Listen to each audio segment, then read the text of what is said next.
이 설교 제목을 같이 따라해 보겠습니다. 므낫세와 에브라임을 주시는 하나님. 자, 한 번 더. 므낫세와 에브라임을 주시는 하나님. 예, 므낫세와 에브라임을 주시는 하나님이란 제목으로 같이 오늘 창세기 41장 본문을 중심으로 은혜를 나누기 원합니다. 미국에서 그 의료기기 중에서 너무나 혁신적인 의료기기가 발명되었다고 몇 년 전에 아주 떠들썩했습니다. 테라노스라는 회사에서 발명한 에디슨이라는 의료 키트인데요. 이 에디슨이라는 의료 키트를 사용해서 피 몇 방울을 여기에 떨어뜨려서 검사를 하기만 하면요, 그 사람에 대한 그 인체 정보에 대한 많은 것들이 다 나오고, 그리고 질병에 관한 모든 정보를 다 이 의료 키트가 말해줄 수 있다. 그래서 가정에서도 이 에디슨이라는 의료 키트 하나만 있으면 15분 만에 240가지의 질병에 대한 검사를 할 수 있는 그 대단한 혁신적인 그런 기계를 발명했다고 아주 떠들썩했습니다. 24가지 정도가 아니라 240가지. 그러니까 우리가 가지고 있는 대부분의 질병들이 이 하나로 검사가 된다라는 거예요. 뭐 종합검사 이런 거 받으러 그렇게 갈 필요가 없다라는 것이죠. 이게 너무나 혁신적이었기 때문에 2014년 이 테라노스의 기업 가치는 무려 그 신생 기업인데도 불구하고 10조 원의 가치가 넘을 만큼 그렇게 투자를 유치하게 되었습니다. 여러분 정말 그렇지 않습니까? 그냥 피 몇 방울 떨어뜨리면 15분 만에 그죠, 모든 질병에 대한 검사가 나오는데, 여러분 이거는 전 세계를 뒤엎을 만한 것이었어요. 그리고 이러한 발명을 이끌고 그 기업의 CEO로 있었던 엘리자베스 홈즈라는 여성은 단번에 유명 인사가 되었는데요.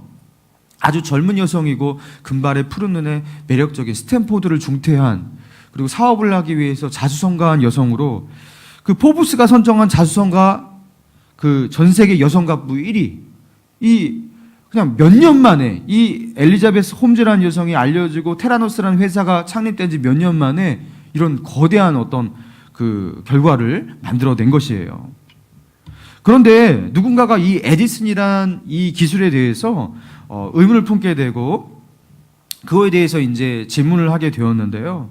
이 엘리자베스 홈즈는요, 마치 스티브 잡스가 약간 비밀주의를 고수하면서 이렇게 뭔가 말하지 않듯이 그렇게 누군가가 에디슨에 대해서 물어보면 그 기술에 대해서는 아직은 말할 수 없습니다 하면서 그 비밀주의 원칙을 고수하면서 대부분 주먹구구식으로 이렇게 질문을 넘어갔다고 합니다.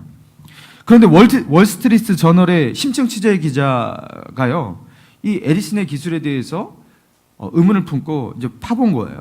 그리고서 결국에 이 에디슨은 다 거짓이다. 엘리자베스 홈즈의 다 날조다. 이렇게 언론에 보도가 되면서 난리가 났습니다. 240가지 질병을 진단하는 것이 아니라 고작 20가지도 안 되는데 한 19가지 정도 진단하는 것이 맞다.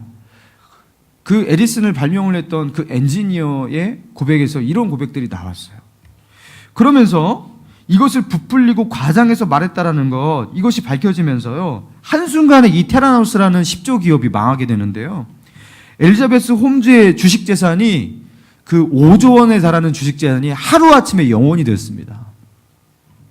그리고 시대의 사기극을 만든 그 대단한 여인으로 이 엘리자베스 홈즈는요, 그 사기꾼이라는 소리를 듣게 되었던 거죠.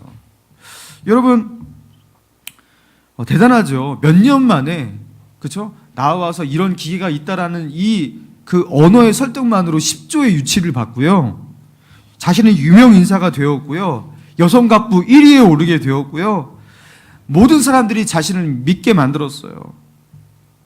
그리고 그렇게 투자받은, 자신을 신뢰하게 만들어서 투자받은 그 거대한 유치 금액을 가지고 뭘 하려고 했냐면 이 여인은 그때 에디슨 키트를 발명하려고 했던 거예요. 그러니까 에디슨 키트라는 게 240가지를 진단하는 그 에디슨 키트가 있어서 투자를 유치한 게 아니라 유치받아서 그것을 만들려고 했던 계획이었던 거예요. 발명해놓고 발표한 게 아니라 발표를 해놓고 발명을 하려는 그런 아주 고난도의 어떤 사기극이었던 것입니다. 순서가 바뀌었던 것이죠. 여러분, 오늘날 우리들의 사고방식 가운데 이런 생각들이 많이 침투해 있습니다. 어쨌든 순서야 어쨌든 과정이야 어쨌든 결과를 내면 되지 않겠냐. 그렇게 어마어마하게 투자를 유치받고 연구원들을 뽑아갖고 한순간에 몇 년 만에 그 에디슨 키트라는 것들을 정말로 발견해 내려고 했던 거예요. 근데 그게 안 됐던 거예요. 눈으로 보여주면 되지 않겠냐. 과정이야 어쨌든 순서야 어쨌든 결과로서 보여주면 되지 않겠냐. 여러분, 세상 사람들은 그렇게 살지 몰라도 예수의 사람들은 그렇게 살아가면 안 되는 것이죠. 여러분, 우리는 과정에서의 오름을 추구해야 하는 것입니다. 여러분, 교회도 그렇지 않아요? 교회가 부흥의 결과보다 그 교회가 어떻게 해서 그렇게 부흥하게 되었는지 하나님이 그 과정을 더 보시지 않겠습니까? 여러분, 우리는요, 그 과정의 오름을 추구해야 하는 것이에요. 여러분, 당장의 결과 위주로 살아가면요, 그 사람의 삶의 열매는 좀 좋아 보일 수가 있습니다. 그러나 하나님 앞에서 그것은 인정받을 수 없다라는 거예요. 여러분, 그러면서 우리가 주목해야 될 사람이 바로 요셉이라는 것이죠. 요셉은 그렇게 열심히 살았지만 결국에 오해를 받고 감옥에까지 갔어요. 누명을 쓰게 되었어요. 그런데 그 감옥 밑바닥에 던져졌지만 거기서도 하나님 앞에서의 신앙과 그 믿음의 오름을 붙들고 살아갔어요. 그때 하나님께서 어떻게 하십니까? 결국에 하나님께서 그 요셉을요, 그냥 내버려 두지 않으셨어요. 그리고 오늘 읽은 본문에서 하나님께서 요셉에게 주신 선물이 있었는데 그게 무엇이냐면 설교 제목과 같이 므낫세와 에브라임이었어요. 이 므낫세와 에브라임을 주시면서 하나님은 요셉에게 내가 믿음으로 살아간 자들, 그리고 하나님 앞에서의 그 과정에서의 오름을 붙잡고 그렇게 견디어낸 사람들, 그 사람에게 내가 이 므낫세와 에브라임을 내가 주겠다 하면서 우리에게 말씀하시는 것이거든요. 그래서 오늘 요셉을 한번 보겠습니다. 우리 50절과 51절의 말씀을 우리 같이 한번 다시 읽어보겠습니다. 50절과 51절입니다. 시작. 흉년이 들기 전에 요셉에게 두 아들이 나되 곧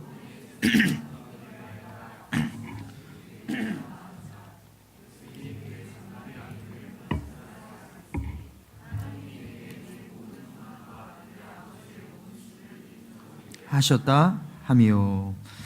여러분, 요셉이 바로에 의해서 애굽의 총리로 발탁이 되고 7년의 풍년 이어서 7년의 흉년을 대비하는 이 모든 전 과정을 관장하는 총리가 되어서 요셉에게 막강한 권력이 주어지게 되었습니다. 그런데 요셉을 위로하는 것은 사실 이 총리의 자리가 아니었어요. 하나님께서 요셉에게 주신 그 은혜가 이제 오늘 본문 50절과 51절에 표현이 되는데요. 하나님께서 므낫세를 주셨을 때 그 므낫세라는 이름의 뜻을 뭐라고 하셨다고요? 하나님이 내게 내 모든 고난과 내 아버지의 온 집을 잊어버리게 하셨다. 내 모든 고난과 내 아버지의 집을 잊어버리게 하셨다. 이게 무슨 뜻입니까? 자기의 과거, 자기의 지난날의 그 과거를 깔끔히 기억에서 잊어버렸다. 뭐 그런 뜻이겠어요? 망각되어서 이제 더 이상 옛날 일이 기억이 안 난다. 이런 뜻이 아닐 거 아니에요. 이게 무슨 뜻입니까? 과거에 자기가 가정 가운데서 형들에게 받은 상처, 그리고 자기의 아버지와 부모님을 이별하고 떠나와서 여기서 살면서 받았던 그 상처와 그 아픔들 있잖아요. 그 아픔들이 씻어졌다라는 거예요. 한마디로 하나님의 위로를 받았다라는 것입니다. 노예 생활, 감옥 생활, 그 가운데 겪은 그 수고와 그 고생과 그 아픔들에 대해서 하나님의 위로를 얻게 되었다. 이 절입니다. 그래서 이 므낫세라는 뜻이 뭐냐면 하나님께서 나를 위로하셨다. 이제 나를 위로하셨다라는 그런 뜻인 거예요. 사랑하는 여러분, 우리가 믿음으로 살아가잖아요. 힘들어도 믿음의 길을 택하잖아요. 힘들어도 옳은 길을 택하고 꿋꿋이 나아가잖아요. 그럼 하나님께서 언젠가 우리에게 므낫세를 낳게 하셔요. 하나님께서 그 모든 것을 위로하고 남는 은혜를 주시는 날이 있어요. 우리에게 므낫세를 반드시 주시는 하나님 줄로 믿습니다. 여러분, 그 위로를 바라보고 오늘을 참아가는 거예요.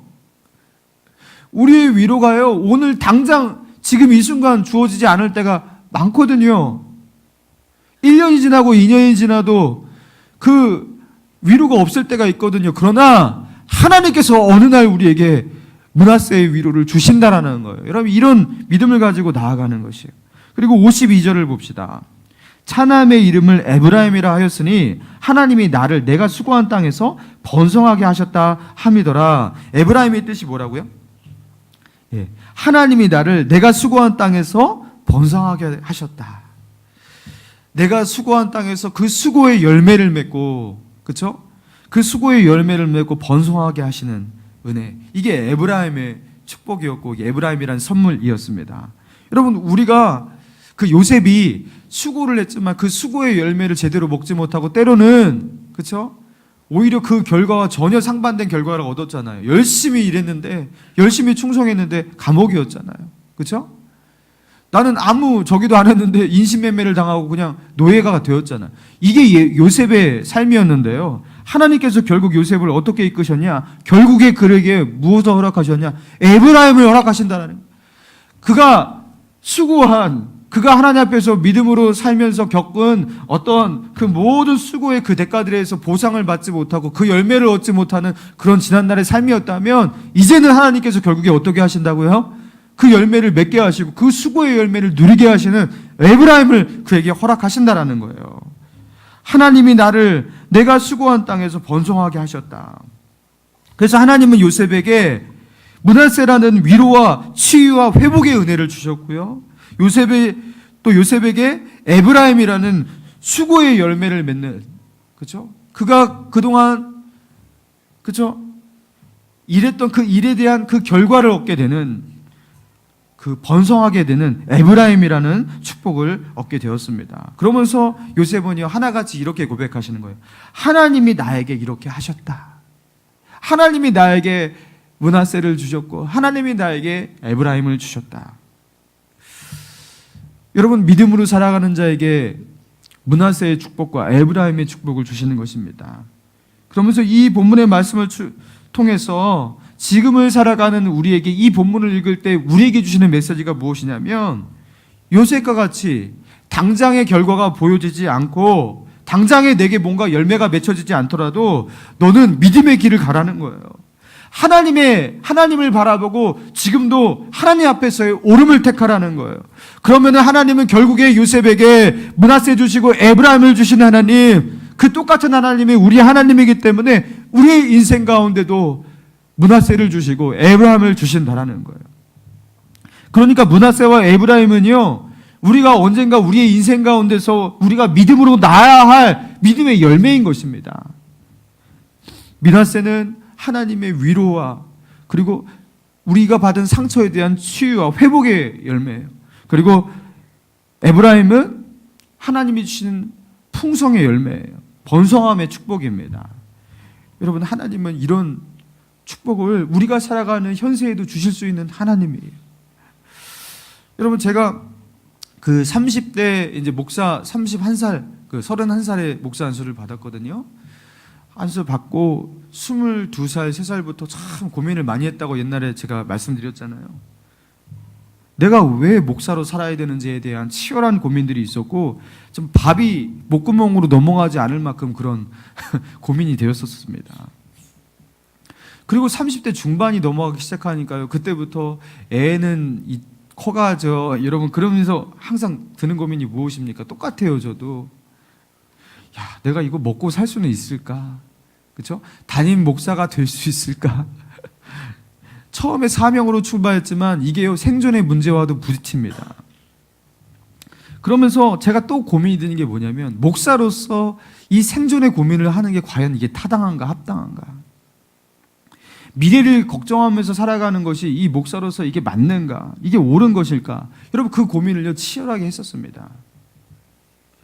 그러면서 제가요, 하나님 앞에서 내린 결단과 결론이 있었어요. 하나님께서 만약에 저에게 담임 목사를 허락하지 않는다면 저는 미련 없이 이 목사직에서 내려오고 싶습니다. 괜찮습니다. 근데 실망과 좌절로 내려놓지 않고 저는 기쁨과 감사로 내려가겠습니다. 하나님께서 지금까지 너에게 맡긴 것 다 했다. 그러니까 너는 이제 다른 인생을 살아라. 그런 마음 가지고 열심히 살 테니까 하나님, 저는 미래를 향한 걱정하면서 살지 않겠습니다. 그리고 담임 목사를 하기 위해서 뭐 이런저런 줄을 선다든가 무언가를 특별히 준비한다든가 이런 일을 하지 않겠습니다. 여러분, 이런 결단을 내렸어요. 제가 제 아내와 그걸 나눴어요. 그리고 저는 정말로 하나님께서 담임 목사를 안 지켜주시면요, 그날 야호!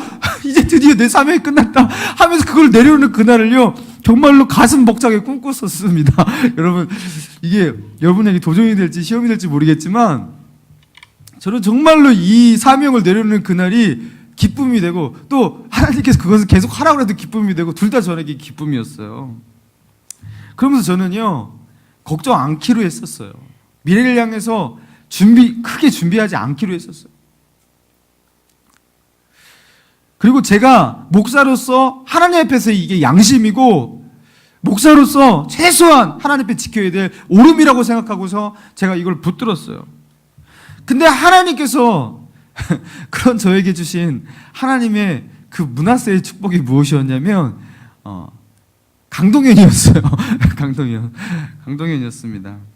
여러분 아시는 분은 아시겠지만 동현이를 임신하면서 사실 진로가 완전히 바뀌었던 거예요. 저는 원래 분립개척이 아니었어요. 근데 동현이를 임신하면서 제가 담임 목사님 이건희 목사님을 찾아가서 개척을 할 수가 없게 되었습니다. 제가 임신을 했는데 여기서 뭘 어떻게 하겠습니까? 그래서 저는 3년 동안 개척을 하지 않고 그렇게 하겠습니다. 그러니까 이제 이 이야기가 당회에서 거론이 되면서 강대성 목사 불쌍하니까 분립개척을 시켜주는 게 어떠냐 이러면서 이게 완전히 바뀌게 된 거예요. 그러면서 또 하나님께서 주신 또 위로가 뭐냐면, 저는 자산이 없잖아요. 집을 얻을 수가 없는데 세 자녀가 되면서 다자녀의 그 축복으로 국민 임대주택 우선순위 당첨이 되는 은혜까지 있게 되어서, 여러분 2017년이란 시간들이 하나님께서 저에게 주신 므낫세, 그렇죠? 에브라임을 주신 그런 시간이었습니다. 제가 잘해서 이렇게 되었다 하는 게 아니라요, 여러분 하나님 앞에서, 이거 하나님이 아시잖아요. 하나님 앞에서 오름을 택하고, 그리고 하나님 앞에서 앞이 컴컴할지라도 그 속에서 믿음으로 오름을 택할 때 하나님께서 이런 길을 열어주시더라. 작은 샘플이 될 수 있다는 것이죠. 사랑하는 여러분, 하나님께서 우리에게 어려운 문제, 고난들, 또 미래를 향한 불안과 염려들, 여러분 그런 걸 주실 때 하나님이 우리 보시는 거예요. 어떻게 하나?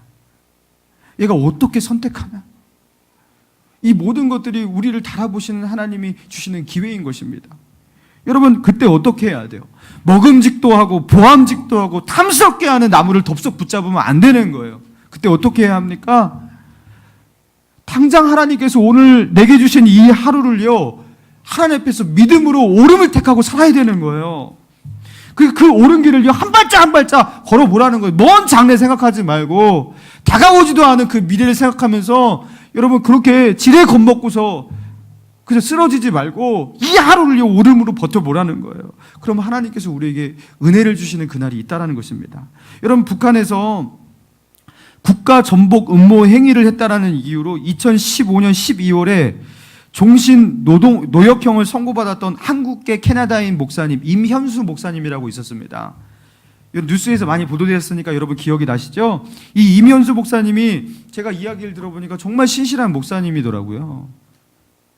그냥 뭐 이렇게 드러내는 어떤 그런 사역을 하시는 분이 아니라 정말로 신실하게, 저기 북한을 한번 갔는데 북한에서 그 당시 그냥 수백만 명이 굶어 죽는 그 현장을 보신 거예요. 그때 이 목사님이 내가 이래서는 안 되겠다 하면서 그때부터 북한을 지원하기 시작하고, 북한에 있는 고아들, 굶주린 사람들을 돕기 위해서 그 수십 번을 왕래하면서 북한을 드나들면서 그들을 향한 지원을, 인도적 지원들을 했던 것입니다. 그런데 캐나다 현지에서 자신의 교회에서 설교한 설교의 내용 가운데 저 북한의 김정일 정권은 문제가 있다, 이런 말을 한 것을요, 북한 사람이 그 인터넷으로 그것을 청취하면서 그 말 하나를 잡고서 북가 전복 음모 행위 딱 하고서 사형을 언도해 버린 거예요. 북한에 왔을 때. 그리고서 또 사형을 언도하면 이게 국제적인 이게 이슈가 되지 않습니까? 문제가 될까봐 이거를 종신교화형으로 바뀐 거예요. 평생토록 거기서 그 종신 노동을 하면서 그렇게 살도록 한 것입니다. 그러면서 이분이 결과적으로는 2년 6개월 동안 북한에서 지냈는데요. 그분이 그렇게 고백했습니다. 겨울에도요, 어떤 일을 시키냐면 꽁꽁 얼어있는 그 땅에 꽃갱이 하나를 주고 가로 세로 넓이 1m 그리고 깊이 1m의 땅을 팔아. 제한 시간에 팔아라는 거예요. 그게 파지냐고요. 그래서 그거를 파기 위해서 그 꽃갱이질을 하는데 그 꽃갱이질을 하니까 몸은 너무나 더워갖고 옷을 벗는데 손과 발은 다 얼어갖고 동상이 걸리더래요. 여름에도 야외에서 하루 8시간의 그 노동을 시키는데 너무나 혹사를 당해갖고 병원에 2개월 동안 입원하고 그리고 몇 번을 병원에 드나들 수밖에 없이 그 몸이 다 망가져갖고 그런 시간들을 보냈다고 합니다. 그리고 억류되는 첫날부터 석방이 되는 그날까지 단 한 번도 두 사람과 같이 식사를 해본 적이 없대요. 혼자서 그 혼밥을 2,757끼를 혼자 먹었대요. 그 외로움이란 말로 할 수가 없대요. 그 누구도 자기에게 말을 시키지 않는데요. 그러니까 그 외로움을 어떻게 이기냐면 나중에는 벽하고 대화를 야, 잘 있었냐? 그리고 창문 사이에 비치는 그 하늘을 향해서 구름을 향해서 너 오늘도 왔다 가냐? 이렇게 하지 않으면 참을 수 없는 그 외로움 속에서 그것을 버텼다라는 거예요. 그리고 이 평생 죽는 그날까지 이 교화소에서 노동 교화형을 받으면서 그렇게 살아간다면 이건 끔찍해서 견딜 수가 없더래. 그래서 하나님께 기도를 했대요. 하나님, 나를 좀 구해 주십시오. 내가 주님만 바라봅니다 하면서 하나님께 기도하면서 하루하루를 살아가는 그날을 지냈더라고 합니다. 그런데 오늘 하나님께서 꿈으로 그 이면수 목사님에게 보여주셨어요. 네가 계속 이 감옥에 있지 않을 것이다. 내가 너를 구해낼 것이다 라는 메시지를 하나님께서 보여주셨다라는 거예요. 그러면서 이 목사님이요, 그거를 평생토록 죽는 그날까지 한다면 그것을 정말 참을 수 없는 고통인데, 하나님의 날이 있구나. 하나님께서 나로 하여금 이 감옥에서 나가게 하시는 그날이 있을 것이구나 라는 그 믿음이 있으니까요. 그러니까 버틸 수 있더래요. 그러니까 버틸 수 있더래요. 여러분, 우리도 그렇습니다. 지금 살아가는 오늘 한 날이 너무나 힘든 분 계실 거예요. 버거우신 분이 계실 거예요. 그리고 이렇게 계속 살아간다면 못 살 것 같아. 정말 너무 힘든 것 같다. 이런 분이 계실 거예요. 그런데 절망하지 마시기 바랍니다. 하나님께서 위로해 주시고 열매를 맺게 하시는 그날이 온다라는 거예요. 므낫세와 에브라임을 낳게 하시는 그날이 온다라는 거예요. 근데 단서가 있어요. 무엇입니까? 믿음으로 살아야 해요. 믿음으로 살아갔던 요셉처럼, 믿음으로 꿋꿋이 옳은 길을 걸어갔던 그 요셉처럼, 그런 요셉에게 하나님께서 므낫세를 주시고 에브라임을 주셨던 것처럼 믿음으로 옳은 길을 택하며 살아가는 우리에게, 또 그 길을 멈추지 않고 나아가는 우리에게 하나님은 므낫세를 주셔서 위로해 주시고 또 에브라임을 주셔서 우리로 하여금 번성케 하시는 은혜를 주신다라는 것입니다. 할렐루야. 여러분, 그런 은혜를 믿어야 되는 거예요.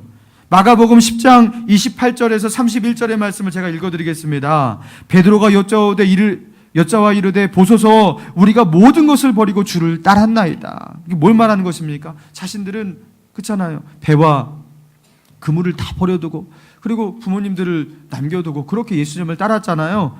그렇게 주님을 따랐습니다. 이 말을 할 때 예수님께서 그렇게 말씀하셨어요.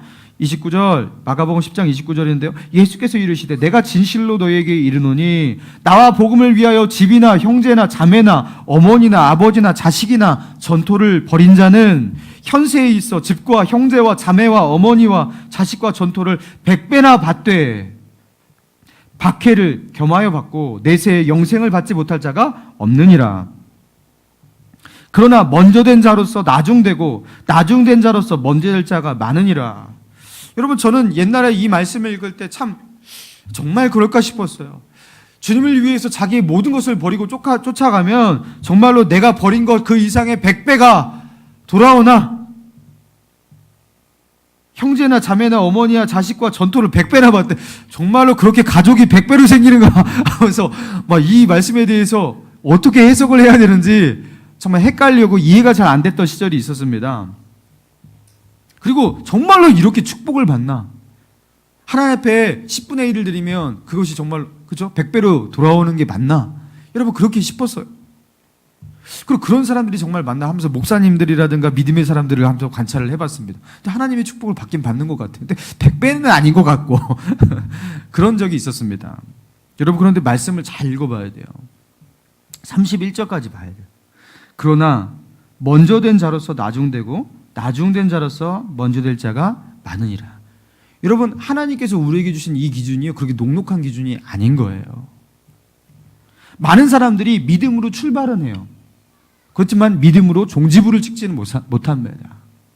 그래서 하나님 앞에서 먼저 믿은 자가요 나중까지 그 믿음을 끝까지 지키고서 가는 사람이 많다 적다? 별로 없대요. 먼저 된 자로서 나중되고 나중된 자로서 먼저 될 자가 많다. 오히려 역전의 현상이 훨씬 많다라는 거예요. 믿음으로 시작했지만 믿음으로 종지부를 찍지는 못하는 그런 경우가 훨씬 많다라는 것입니다. 여러분 우리가 신앙생활 처음 시작해서 초신자로서 믿음 생활을 해요. 그때는 참 어려웠어. 근데 신앙생활 10년하고 20년 하니까 이제는 안정되고 신앙생활이 편해지고 천만의 만만의 말씀이에요. 신앙은 언제나 힘든 거예요. 언제나 도전이고 싸움인 것입니다. 이게 바로 지금은 편해졌다. 이게 바로 이제 나중되기 시작하는 거예요. 신앙의 치열한 싸움이 처음에는 치열했는데 나중에는 안 치열해요? 여러분 어떻게 그럽니까? 그런 일은 없어요. 그런 일은 없습니다. 언제나 신앙생활은요 치열하고 쉽지가 않은 것이에요. 제가 해봐도 그래요. 언제나 이것은 치열합니다. 새벽기도 오늘 하면 내일 하기 쉽습니까? 아니요. 매일 힘들어요. 저는 매일 힘들어요. 되게 신기해요. 아니 이게 습관이 되면은 안 힘들 것 같잖아요. 제가 지금 제가 목사 생활 몇 년을 했는데 기도 1시간 하기 이 목표를요 도대체 10몇 년 동안 했어요. 근데 이게 쉬워질 법하잖아요. 매일 쉽지 않아요. 매일 하나님 앞에서 믿음을 지키면서 우리가 살아가는 것은 처음부터 끝나는 날까지 쉽지 않은 싸움인 거예요. 그래서 먼저 된 자가 나중되고 나중된 자가 먼저 되는 것입니다. 여러분 우리가요 처음에 이 믿음을 끝까지 지키고 요셉처럼 진득하게 나아갈 때 하나님은요 100배의 은혜를 주십니다. 그것을 산술적으로 말할 수 있는 100배가 아닐 거예요. 하나님이 주시는 에브라임과 므낫세의 축복이 우리 안에 반드시 있다는 것입니다.